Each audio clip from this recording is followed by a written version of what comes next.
This experimental phase is gradually coming to an end, and we're now moving to the infrastructure phase.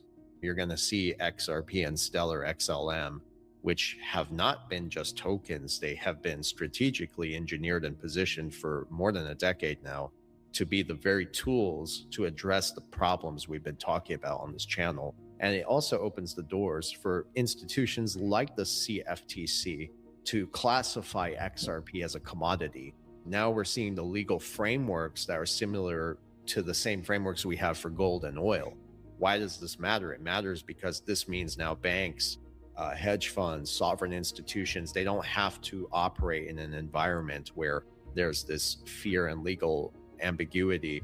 And the Clarity Act doesn't just make XRP safer and even XLM, it actually unlocks the possibility now to bring this into the mainstream.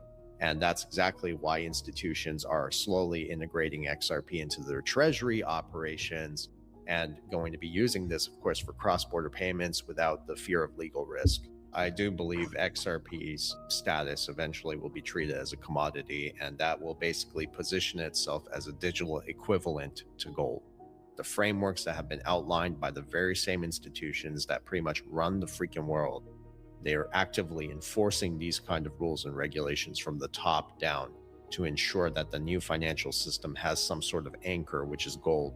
They're establishing the frameworks where they can pretty much set the stage for mass adoption of compliant technologies, sure, but it's going to be a system that is going to be designed to maintain stability. Stability, in my opinion, is trust.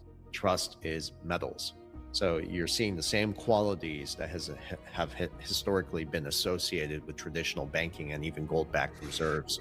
I don't think there's actually been a real stablecoin invented out there yet, but I think that we may be able to create the first ever real stablecoin with real assets backing it. And so the ultimate goal is to improve the accessibility, the transparency, the provenance, and the trust behind gold and moving gold around. And so we've got a pretty heavy initiative focused on trying to work with a broader group of the refiners, the banks, the traders, to come up with a system that is gold backed and allows us to move gold around quickly, freely, with confidence, with trust, and with transparency, and actually ultimately provide gold as an alternative to the US dollar.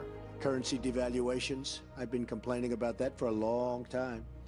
And I believe that we will all eventually, and probably very much sooner than a lot of people understand or think, we will be all at a level playing field, because that's the only way it's fair.